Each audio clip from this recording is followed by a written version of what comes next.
Hello guys, once again you are very welcome in CJ classes. Guys, आज class 10th के जो most important questions हैं जिन्हें MCQs कहा जाता है, इस बार परिवर्तन किया गया है और 20 नंबर के पहले मल्टीपल चॉइस क्वेश्चंस दिए जाएंगे जो बहुत ही अहम रोल निभाएंगे नंबरों के मकसद से। बहुत छोटे छोटे क्वेश्चन होंगे और पूरे मार्क्स आपको दिए जाएंगे। तो ये कुछ मोस्ट इम्पोर्टेंट क्वेश्चन है। देखते हैं, आज हम 20 क्वेश्चंस यहाँ कवर करने वाले हैं और ये सभी बोर्ड के लिए बहुत ही इम्पोर्टेंट है। तो देखिए, पहला सवाल क्या कहता है। अगर हम इसको हल करें तो पहला 1/x² + 3 बराबर 1/12। तो इसको ले लिया और हमें x का मान निकालना है। वैसे तो सिंपल ही कर सकते हो आप, लेकिन पूरा प्रोसेस के थ्रू देखिए कैसे करते हैं। तो आपने क्रॉस मल्टीप्लाई करा ली या यूं कहीं ना पलट दिया तो सिंपल स्ट्रक्चर हो जाएगा x² + 3 बराबर 12। 3 को इधर ले आए तो हो गया x² बराबर 12 - 3 और x² बराबर हो जाएगा 9। तो यहाँ से x बराबर 9 का अंडर रूट और x बराबर ±3। ठीक है, तो इस तरह से पहले का आंसर आ गया +-3। हमारा x बराबर +-3 आंसर आ गया। इसे आप सिंपल भी कर सकते थे। ध्यान से देखो, अगर डायरेक्ट आप 3 यहाँ को लेकर घटा दोगे तो ये 9 हो जाएगा। 9 3 का वर्ग होता है, तो यहाँ से x की वैल्यू 3 आ जाएगी। दूसरा सवाल, 2, 3, 6, 5 एवं x का समांतर माध्य 4 है, तो x का मान ज्ञात कीजिए। सबसे पहले समांतर माध्य, जो समांतर माध्य होता है इसका सूत्र क्या होता है। जो समांतर माध्य है उसका सूत्र होता है कुल पदों का योग, कुल पदों का योग बटे कुल पदों की संख्या।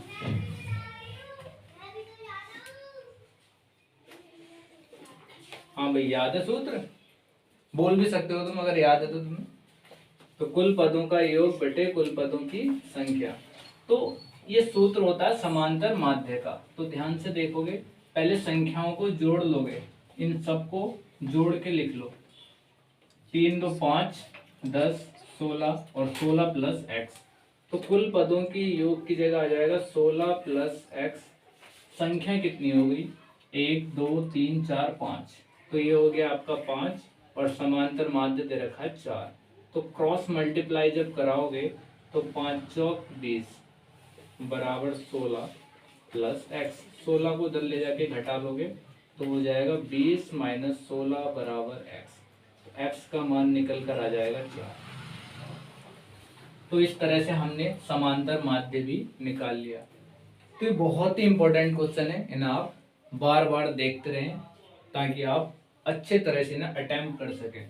सवाल नंबर 3, सवाल तीसरा सवाल बहुत ही इंपॉर्टेंट है। इस तरह का जो भी सवाल आएगा उसका आंसर एक ही होता है।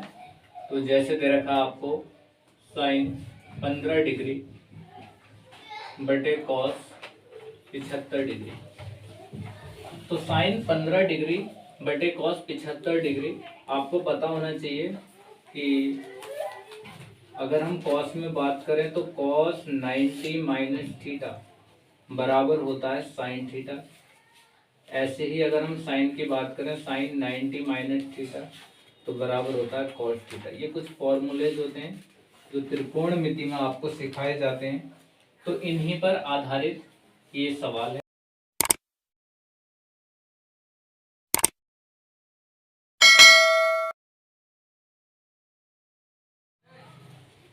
इसको ऐसे लिख दिया, साइन 15 और नीचे वाली संख्या को कॉस 90 में से घटा के लिखना, 90 माइनस ऊपर वाला जो 15 है।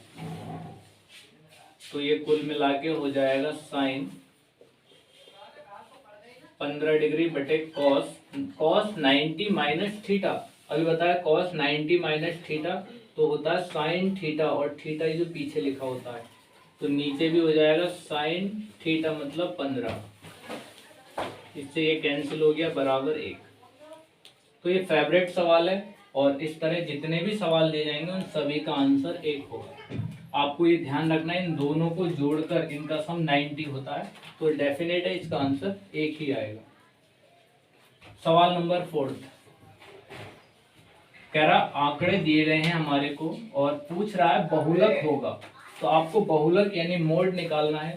तो सिंगल लाइन में अगर हमें बहुलक निकालना है तो जो सबसे ज्यादा बार आया है वही उसका बहुलक होता है। तो आपको नोट करना है 25 एक बार आया है, 2 3 और देखते हैं 15 एक ही बार है, 23 39 23 2 बार है और कोई ज्यादा है नहीं। तो आप डायरेक्ट कह सकते हैं इसका जो बहुलक होगा, जो सबसे ज्यादा बार आया वो कौन है, 25, तो वही इसका आंसर है।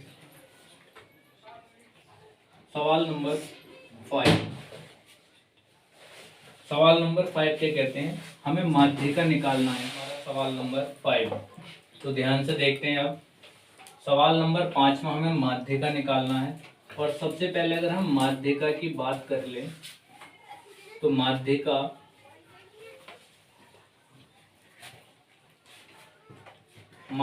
के जो सूत्र हैं वो 2 सूत्र होते हैं भाई। क्या किसी को याद है? माध्यिका का सूत्र अगर संख्या सम होती है तो वो सूत्र क्या होता है, हम बताओ, कोई बताओ। n/2 वहाँ पर प्लस n/2 + 1 वहाँ पर अपॉन में 2। Very good. ये जब लगाते हैं जब पदों की संख्या सम होती है। अगर पदों की संख्या सम है तो इसका जो सूत्र होता है n/2 वह पद प्लस n/2 + 1 वह पद और पूरे के बटे में 2। तो ऐसे माध्यिका का सूत्र लगाते हैं। अगर पदों की संख्या विषम हुई, विषम का मतलब 1 3 5 7 9 जो 2 से ना कटे, तब सूत्र लगाते हैं n+1/2 वह पद। ठीक, तो अब हम देखते हैं सबसे पहले यहाँ पर ये जो भी आंकड़े दिए गए हैं इन्हें हमें आरोही क्रम में लगाना है। तो आरोही क्रम में लगाएंगे तो देखते हैं सबसे छोटा नंबर हमें देखना है और वो सबसे छोटा नंबर है 0। हो गया भाई 0। फिर क्या है 2। उसके बाद हमारे पास है 4, फिर 5, उसके बाद अगर आप देखोगे तो 7, फिर 9, 7 9 12 15। इन्हें गिन लो 1 2 3 4 5 6 7 8। यहाँ भी गिन लो 1 2 3 4 5 6 7 8। तो ठीक है भाई, तो आपने कह दिया, यहाँ से आपको पता चल गया n बराबर 8 पद है। तो ये जो संख्या है ये सम है अपने आप में। और जब सम है तो आपको माध्यिका का जो सूत्र लगाना है वो सम वाला लगाना है। माध्यिका बराबर n/2 वा पद प्लस n/2 + 1 वा पद और अपॉन 2। तो n की जगह 8 रख दो, 8/2 वा पद प्लस 8/2 + 1 वा पद और बटे में 2। यहाँ कैंसिल हो जाएगा 4 टाइम, तो ये भी 4 टाइम। तो यहाँ पर आ गया 4 वा पद प्लस 4 और 1 5 वा पद और पूरे के बटे में आ गया 2। तो नीचे वाला आप ध्यान से देखें, तो इसे हटा देते हैं। इसके बाद जो ये 4वां पद है जो आरोही क्रम बनाया है उसमें हमें ढूंढना है। और 4वां पद कितना है देखो, 1 2 3 4, चौथा पद ये है और 5वां पद ये है। तो अब हमें यहाँ पर लिखना है 4वें पद की जगह हमें 5 लिखना है। 5 प्लस ये वहाँ पद भी हटता रहेगा और इसकी जगह 7 पूरे के बटे 2। 7 5 12/2 कैंसिल करोगे तो ये आएगा 6। तो भाई ये जो माध्यिका है ये कितनी आ गई, 6 आ गई। तो इस तरह से हमें इन सवालों को करना है। अब देखते हैं सवाल नंबर 6। सवाल नंबर 6 में क्या दे रखा है, साइन थीटा बराबर कॉस थीटा। तो हमें थीटा का मान निकालना है, तो हमें एक ऐसा मान चाहिए, या साइन या कॉस में जब आप वैल्यू याद कर दें तो कोई ऐसा मान जो साइन का और कॉस का बराबर होता है, वो क्या होता है बताओ? साइन 45। 45, यानी जो 45 का मान होता है वो दोनों के लिए सेम होता है। देखते हैं फिर, अगर सेम होता है लेकिन करने का प्रोसेस क्या है, आप इसको बटे में ले आए। जब बटे में ले आए तो ये हो जाएगा साइन थीटा बटे कॉस थीटा, और इधर रह जाएगा 1, क्योंकि हर संख्या के साथ मल्टीप्लाई में 1 चलता है, तो यहाँ 1। साइन बटे कॉस का जो सूत्र होता है वो टेन थीटा, और टेन थीटा बराबर 1। तो टेन थीटा बराबर 1 होता है टेन 45 का मान, टेन से टेन कैंसिल, तो थीटा बराबर आ जाएगा 45। तो इस तरह से हम इसे करेंगे। लेकिन आप डायरेक्ट सोचोगे कि साइन और कॉस का मान जब बराबर दिखा रहा है तो ऐसा मान 45 में होता है, जहां साइन 45 का मान 1/√2 और कॉस 45 का मान भी 1/√2 होता है। इसके बाद सवाल नंबर 7 देखना है, tan a बराबर √3। तो ध्यान से देखेंगे, tan a बराबर √3। तो यहाँ से हमने लिख लिया tan a बराबर √3, और दूसरा दे रखा tan b बराबर 1/√3। tan के मान यहाँ पर लिख लो, जैसे कि आप जानते हैं भाई tan जो 0 होता है उसका मान 0, और tan 30 का जो मान होता है वो 1/√3, और tan 45 का मान होता है 1, tan 60 डिग्री का मान होगा √3, और tan 90 का मान होता है अनंत। तो ये इसके मान होते हैं, इन्हें यहाँ अप्लाई करते हैं, देखिए। तो ये √3 जो tan में मान है वो कितने का होता है, तो आपको याद रखना √3 tan में tan 60 का मान होता है, तो हमने रख दिया tan 60। tan से tan कैंसिल, तो यहाँ a बराबर आ जाएगा 60 डिग्री। ऐसे ही आप यहाँ भी ध्यान से देखें, tan b बराबर 1/√3, tan 30 का मान होता है, तो tan से tan कैंसिल, और b बराबर आ जाएगा 30 डिग्री। हमें निकालना क्या था, tan a प्लस b।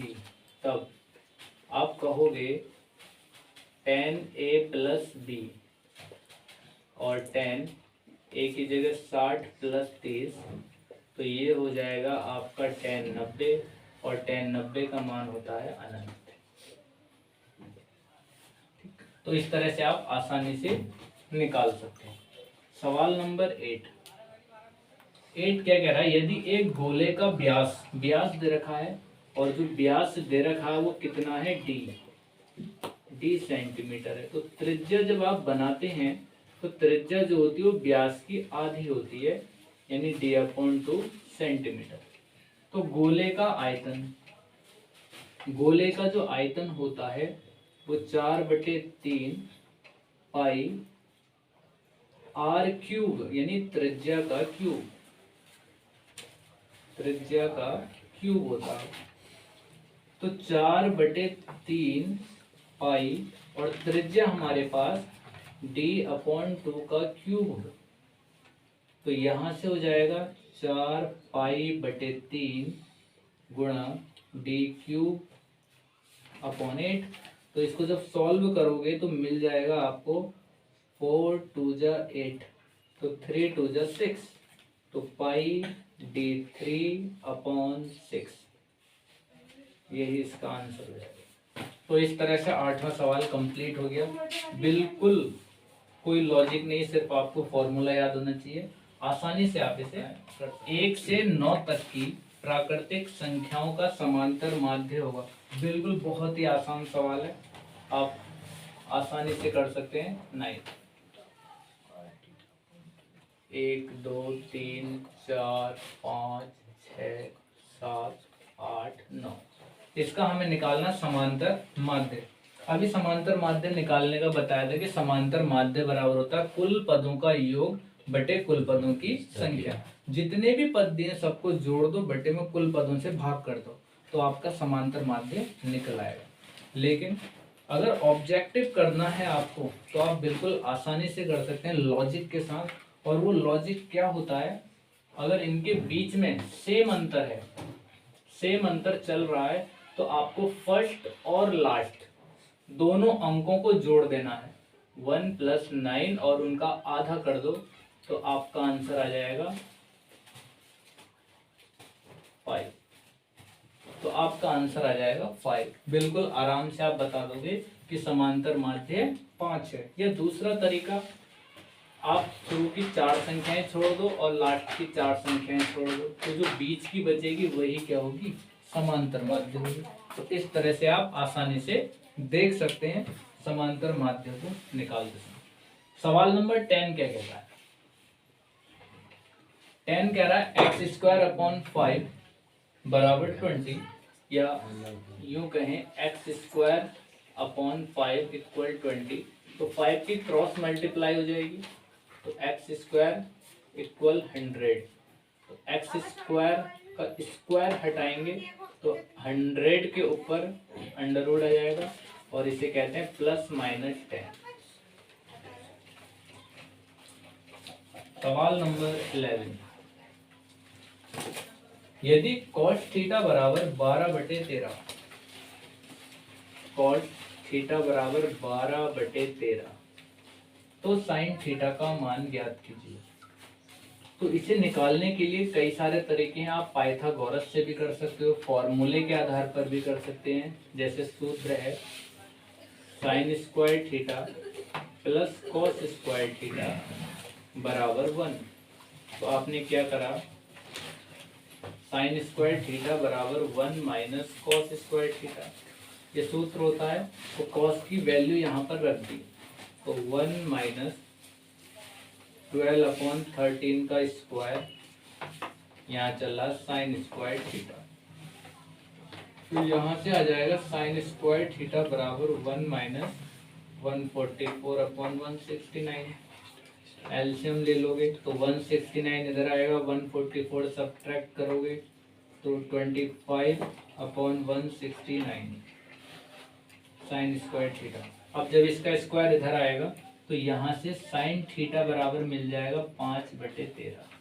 तो यही इसका आंसर है। लेकिन आपको ध्यान रखना है, अगर कोई दो भुजाएं हमारे पास दे रखी है, जैसे 5 और 12, तो उसका जो भी बड़ी भुजा होगी या जो कर्ण होगी वो 13 निकल कर आती है। अगर कोई भुजा 10 और 24 दे रखी है तो उसका जो कर्ण निकल कर आता है वो 26 निकल कर आता है। कोई अगर भुजा 15 दे रखी है, 36 है, तो उसका जो कर्ण आएगा वो 39 आएगा। ये ट्रिपलेट्स होती हैं, ये जो ट्रिपलेट्स हैं ये हमें याद होनी चाहिए। बात कर रहे थे ट्रिपलेट्स की, और ये ट्रिपलेट्स जो होती हैं इस तरह से, अगर 5, 12, अगर कोई दो भुजाएं हुई तो कर्ण होगा 13, अगर 10 और 24 हुआ तो कर्ण होगा 26, 15 और 36 होता तो कर्ण अपने आप हो जाती है 39। इसी तरह से कुछ और भी हैं, अगर 3 और 4 होती हैं तो इनका कर्ण जो बड़ी भुजा निकल कर आएगी वो 5, अगर 6 और 8 हुआ तो बड़ी भुजा निकल कर आएगी 10। इसे बताने का उद्देश्य यह है कि आप डायरेक्ट इन सवालों को देखते ही कर सकते हैं। कैसे, देखिए, जैसे आपने देखा cos 12 और 13 था, तो cos का सूत्र होता है आधार बटे कर्ण। तो अब तुरंत आपको समझ में आ गया कि अगर कर्ण 13 है, एक भुजा 12 है, अगर कर्ण 13 है, एक भुजा 12 है, तो दूसरी 5 होगी। आपको तुरंत तीसरी भुजा के बारे में 5 पता चल गया। अब हमें निकालना था sin थीटा। तो sin थीटा बराबर होता है लंब बटे कर्ण। लंब हो जाएगा 5 और कर्ण हो जाएगा 13। तो डायरेक्ट आंसर आ जाएगा 5/13। इस तरह से आप आराम से कर सकते हैं। तो देखिए एक बार नोट कीजिए, यदि cos a बराबर √3, cos a का मान दे रखा 12 में, cos a बराबर √3/2, तो यहाँ से आप इसे चेंज करोगे, और cos a बराबर, ये cos में कितने का मान होता है बताओ, ये cos में 30 का मान होता है, तो यहाँ से a की वैल्यू आ जाएगी 30। हमें निकालना sin 2a, तो sin 2a का मतलब हो जाएगा आपका 2 इंटू ए की जगह 30, तो यहाँ से हो जाएगा साइन 60, और साइन 60 का मान √3/2। इस तरह से आप कर सकते हैं। द्विघात समीकरण, एक कंडीशन दे रखी है, समीकरण दे रखी है, और क्या है, 5 - 3x² + 7x = 0। इसे क्रम में लगाना, पहले x² वाले को, फिर x वाले को, और लास्ट में संख्या। तो हमें मूलों का योग निकालना है। योग निकालने से पहले जो आगे वाली संख्या x² का गुणांक होता है, इसे आप a समझें, a = -3, और ये वाला जो होता है ये b का मान, b = 7, और ये फाइनल जो है ये c बराबर हो गया 5। तो आपको क्या निकालना है, मूलों का योग। तो मूलों का जो योग होता है, मूलों का योग का जो सूत्र है -b/a होता है। -b मतलब b का मान 7 और a का मान -3, ये कैंसिल, बराबर आ गया 7/3। तो ये इसका आंसर हो गया, यहाँ से मूलों का योग। अगर आपसे मूलों का गुणनफल पूछता तो आप लगाओगे c/sec θ + cosec θ tan θ का मान होगा। आपको 14वां सवाल करना है और इसमें इसे सॉल्व करना है। तो सबसे पहले आपने उतार लिया 14 नंबर, और क्या कहता है, sec θ, cosec θ और tan θ। आप ना इसके सूत्र के रूप में अगर आप जाने तो जो sec θ होता है इसका अपोजिट होता है 1/cos θ। ऐसी जो cosec θ होता है, अगर हम इसको उल्टा करके लिखें तो इसका उल्टा होता है 1/sin θ। और जो tan θ होता है, इस tan θ को लिख सकते हैं sin θ/cos θ। तो अब ध्यान से देखना है, जब हम लिखेंगे sec को लिख दिया हमने 1/cos θ, इसको लिख दिया 1/sin θ, इसको लिख दिया sin θ/cos θ। तो यहाँ साइन से साइन कैंसिल, cos cos मिलकर बन गए 1/cos² θ, ये ऊपर चला गया। तो cos को जब ऊपर ले जाते हैं तो वापस sec बन जाता है, तो sec² θ, यही इसका आंसर है। सवाल नंबर 14 का आंसर हो गया sec² sin² θ + 1/1 + tan² θ का मान होगा। तो आप ध्यान से देखेंगे 15, तो भाई sin² θ + 1/1 + tan² θ, जो 1 + tan² θ इसका मान होता है 1 + tan² θ बराबर क्या होता है, sec² θ। तो आपको याद होना चाहिए क्या होता है, sec² θ। तो यहाँ पर पुट अप कर देंगे, तो ये हो जाएगा sin² θ + 1/sec² θ। इसको वापस ऊपर की तरफ ले जाएंगे तो ये हो जाएगा sin² θ + cos² θ। और sin² θ + cos² θ का मान कितना होता है, 1 होता है, ये याद होना चाहिए। ठीक है, तो इस तरह से अगर साइन और कॉस में स्क्वायर है, पीछे थीटा है, मतलब सेम संख्या कुछ भी लिखी हो, दोनों जगह सेम है, तो उसका मान हमेशा 1 होता है। ऐसी सवाल नंबर 16 देखिए। 16 कहता है cos 20 cos 70 माइनस साइन 20 और साइन 70 का मान क्या हो। वैसे तो ऐसे इस टाइप के जितने भी सवाल आते हैं उनका आंसर 0 होता है। तो आप ध्यान से देखें कैसे करेंगे। cos 20 degree cos 70 degree minus sine 20 degree और साइन 70 डिग्री। अभी थोड़ी देर पहले आपको बताया था कि भाई जो साइन 90 माइनस थीटा क्या होता है, कॉस थीटा। ऐसे ही आपका कॉस 90 माइनस थीटा बराबर साइन थीटा होता है। तो इस हिसाब से इन दोनों में से किसी भी एक को चेंज कर लेना।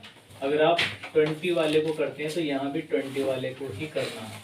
तो जैसे हमने लिख दिया कॉस 90 माइनस 90 में से कितना घटाया जाए कि 20 आ जाए, तो हमेशा उसके नियर वाले को ही घटाते हैं। जैसे 90 में से आप 70 घटाओगे तो 20 मिलेगा, इसे ऐसे उतार दिया cos 70 डिग्री। ऐसे यहाँ भी साइन 90 माइनस 70 और ये साइन 70 ऐसे। अब इन्हें घटाना नहीं, अगर हमने घटाया तो वापस यहीं पहुंच जाएंगे। फॉर्मूले के अकॉर्डिंग इन्हें यूज करना है। cos 90 माइनस थीटा तो रिजल्ट आता है साइन थीटा, तो इसकी जगह मैं लिख सकता हूँ साइन थीटा, थीटा की जगह 70 डिग्री। ये हो गया cos 70 माइनस ऐसे यहाँ sine 90 minus theta cos theta, theta की जगह 70 डिग्री और ये हो गया साइन 70 डिग्री। अब आप ध्यान से देखेंगे cos 70 साइन 70 साइन 70, तो सेम सेम होने के कारण इस पूरे का मान हो गया 0। सवाल नंबर 17 क्या कहता है भाई, sine square 29 plus cos square 29 का मान ज्ञात कीजिए। अभी मैंने कहा था आपसे कि जो sine square theta plus cos square theta बराबर 1 होता है, तो ये जो थीटा का प्लेस है यहाँ पर सेम संख्याएं होनी चाहिए। यहाँ भी आप देखोगे तो 29 और 29 सेम है, तो इसका मतलब इसका आंसर 1 होगा। सवाल नंबर 18 को ध्यान से देखेंगे। अगर इस तरह से पद और बारंबारता दे रखा है, हमसे पूछ रहा बहुलक ज्ञात कीजिए, तो आपको बहुलक निकालते समय बारंबारता की लाइन में देखना है कि सबसे बड़ी संख्या कौन सी है। तो जब हम बारंबारता में गए तो सबसे बड़ा हमें 18 मिला, तो जो ये 18 था इसके सामने वाला ही बहुलक होता है। तो यानी हमारा जो बहुलक आ गया तो कितना हो गया 15, तो इसका आंसर हो गया 15। तो आपको दोबारा से ध्यान से देखना है, जो बारंबारता में सबसे बड़ी संख्या होगी उसके सामने वाले को ही बहुलक कहते हैं। इसके बाद अगला सवाल है,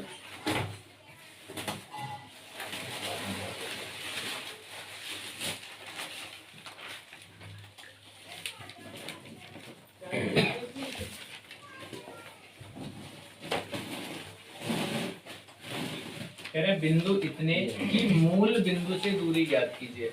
आपको एक बिंदु दे रखा है और वो बिंदु है आपके पास -6,8 और दूसरा जो बिंदु मूल बिंदु 0,0 को कहते हैं। तो दूरी निकालने के लिए जो सूत्र होता है d बराबर x2 माइनस x1 का whole square plus y2 minus y1 का होल स्क्वायर पूरे का अंडर रूट। तो आपको ऐसे निकालना होता है। तो x2 यानी ये वाला x1 y1 x2 y2, तो आपने दूरी का सूत्र लगा दिया। 0 माइनस 6 होता, इसके पास भी माइनस है इसलिए प्लस हो जाएगा। ऐसे 0 माइनस 8 का होल स्क्वायर पूरे का अंडर रूट। यहाँ 6 का वर्ग 36 माइनस 8 का 64, टोटल कैलकुलेट करोगे तो ये 100 हो जाएगा और 100 10। तो ये जो दूरी आ गई 10 आ गई। सवाल नंबर 20 क्या कहता है, एक सिक्के को एक बार उछालने पर ऊपर शीर्ष आने की प्रायिकता होगी। शीर्ष का मतलब क्या होता है, शीर्ष का मतलब हेड होता है, हेड। तो हमें प्रायिकता निकालने, जब आप एक सिक्के को उछालते हैं तो उसके अंदर इवेंट जो घटनाएं होती हैं वो 2 होती हैं, या तो एक हेड होगा या फिर टेल होगा। तो हेड आने की प्रायिकता या शीर्ष आने की प्रायिकता, टोटल जो चांस होते हैं वो नीचे भाई 2 हैं तो 2, लेकिन हमें हेड लाना है तो हेड 1 है इसलिए 1 ऊपर, तो 1/2 इसका आंसर हो जाएगा। तो ये हमारा प्रायिकता का सवाल था। इस तरह बहुत आसानी से आपने 20 के 20 इन MCQs को देख लिया होगा और बहुत ही लॉजिक के साथ बहुत नए अंदाज में आपने इन्हें देखा, और इन्हें एक से दो बार देखिए ताकि आप आसानी से इन्हें कर सकें। जय हिंद, जय भारत।